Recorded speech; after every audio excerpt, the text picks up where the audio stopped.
À la une en Israël.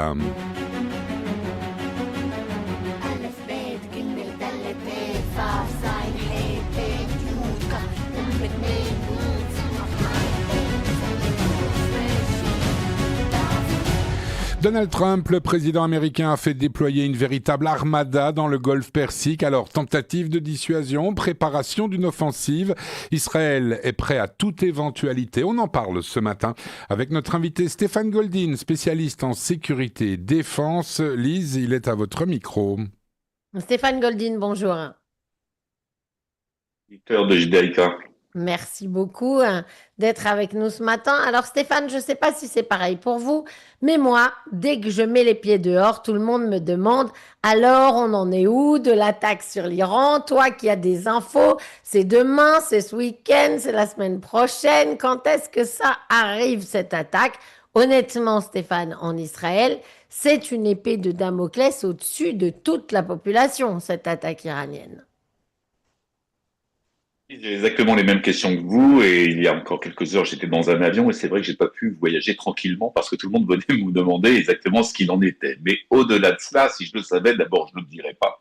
Ça, c'est la première des choses, mais personne concrètement le sait. Alors c'est vrai que c'est une épée de Damoclès, mais évidemment pour attaquer un territoire comme l'Iran, il faut que toutes les étoiles puissent être alignées. Or pour le moment, peut-être que les choses ne sont pas encore tout à fait, ce n'est pas encore tout à fait le cas. Toujours est-il qu'ici en Israël, évidemment, tout le monde se prépare à toutes les éventualités. Toute la question n'est pas si les États-Unis vont attaquer, mais quand elle va attaquer. Et c'est vrai que c'est toute une question que le monde entier aujourd'hui se pose parce que on peut dire clairement les choses. Les États-Unis n'ont pas déplacé 3 porte-avions dans le Golfe Persique. Quand je dis, il faut comprendre que 3 porte-avions, c'est pas simplement 3 porte-avions. Il faut savoir que chaque porte-avion qui se déplace, c'est aussi une armada tout autour de ce porte-avion, avec des frégates, avec d'autres navires. Donc c'est franchement une armada complète qui se prépare. Donc c'est 3 armadas qui sont sur le Golfe Persique et qui, dans la normale des choses, devraient attaquer le territoire iranien. La question aussi qui se passe, c'est comment attaquer ce territoire sans faire le moins de dégâts collatéraux. C'est-à-dire, quand je parle de dégâts collatéraux, ça veut dire qu'il va falloir cibler des zones d'une façon très chirurgicale pour éviter qu'il y ait des manifestants, ou en tout cas le peuple iranien qui manifeste dans la rue pour se libérer de ce régime des mollahs, puisse être touché. Alors on sait très bien, malheureusement, qu'il n'y a pas de guerre propre, pour dire clairement les choses. Il y a toujours des dégâts collatéraux, mais c'est vrai que c'est aussi une question qui se pose au CENCOM, c'est-à-dire aux commissions, voilà.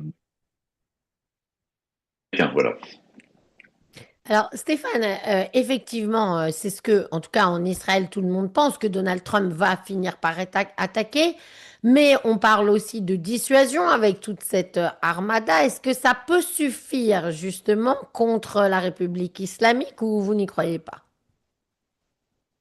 Je crois jusqu'au bout parce que d'abord, je crois dans le peuple iranien et je pense qu'aujourd'hui, le peuple iranien veut aller jusqu'au bout. Peut-être qu'il n'en ait pas eu la même occasion en 2019 au moment où il se manifestait contre Ahmadinejad, où ils pensaient ils attendaient simplement l'aide américaine qui n'est pas arrivée. Là, le peuple iranien est prêt à aller jusqu'au bout, avec ou sans aide d'ailleurs.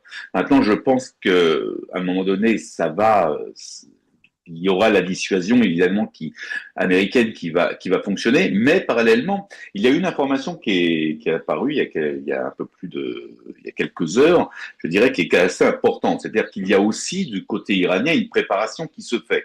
Il y a un pont aérien qui s'est créé entre la Chine et l'Iran, avec plus ou moins 16 avions cargo qui auraient atterri à Téhéran, avec du matériel, avec de l'armement, avec du matériel qui est lié aussi à la défense aérienne.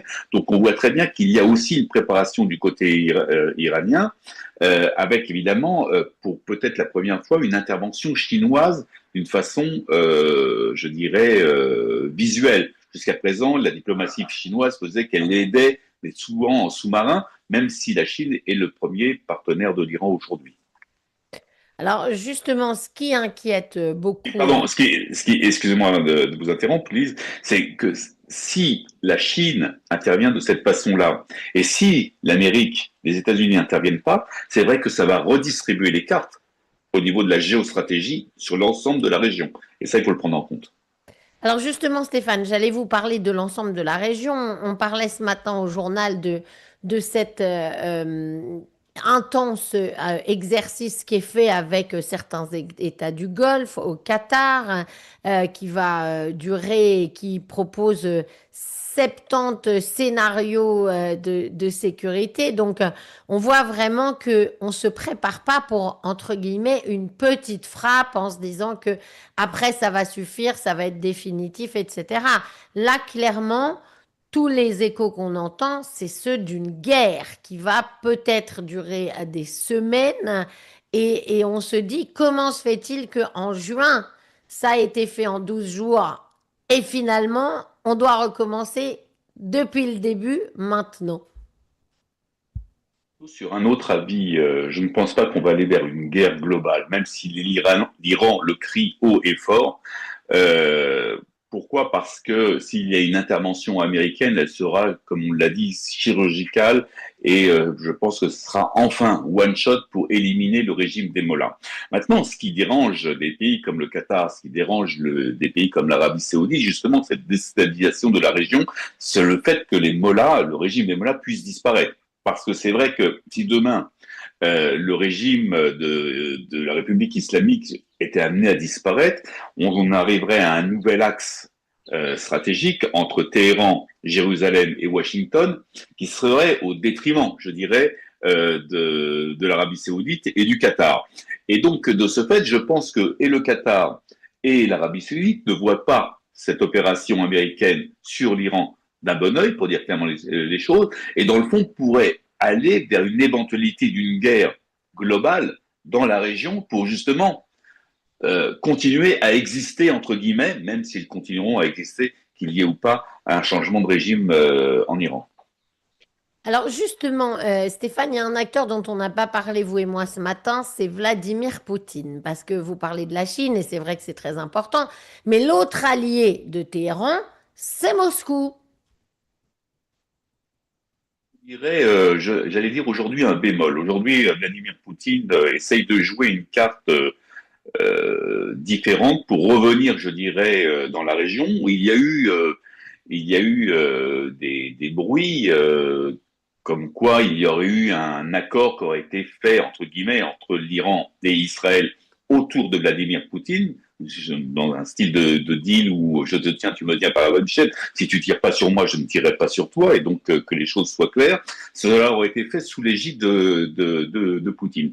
La question se pose aujourd'hui de Poutine par rapport à la Chine. Or, on sait très bien qu'il a toujours eu une grande rivalité entre la Russie et la Chine. Ça remonte à l'époque, je dirais, soviétique, à l'époque communiste, puisque c'est deux communismes différents. Et aujourd'hui, la Russie veut revenir dans le grand jeu. Et je pense concrètement qu'il est très probable qu'à un moment donné, si on voit la Chine s'investir tellement sur l'Iran, il est très probable que la Russie puisse tout doucement se désinvestir de l'Iran parce qu'elle voudrait signer un accord avec les Américains sur la question ukrainienne, donc sur le dos de Zelensky. Et donc, on est dans un grand jeu de domino, je dirais, à l'échelle mondiale dans cette affaire. Donc, wait and see, comme disent nos amis américains. On verra comment les choses évoluent. Toujours est-il que les Russes veulent revenir dans la dans l'histoire, je dirais, ils veulent peser dans cette affaire, veulent peut-être jouer un rôle de médiateur.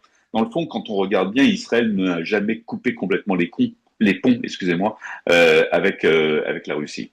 Et pour cause, Stéphane, avec le nombre de citoyens russes qui vivent en Israël, qui sont plus d'1 million, ni Vladimir Poutine ni Benjamin Netanyahou n'ont l'intention de couper véritablement les ponts entre les deux pays. Mais c'est pas là-dessus. Je voudrais qu'on termine. Il n'y a pas que excusez-moi, Lise, il n'y a pas que là-dessus. Il faut se rappeler que juste avant la guerre, Poutine avait toujours donné l'autorisation à Israël de survoler le territoire syrien pour frapper les frappes iraniennes. Point.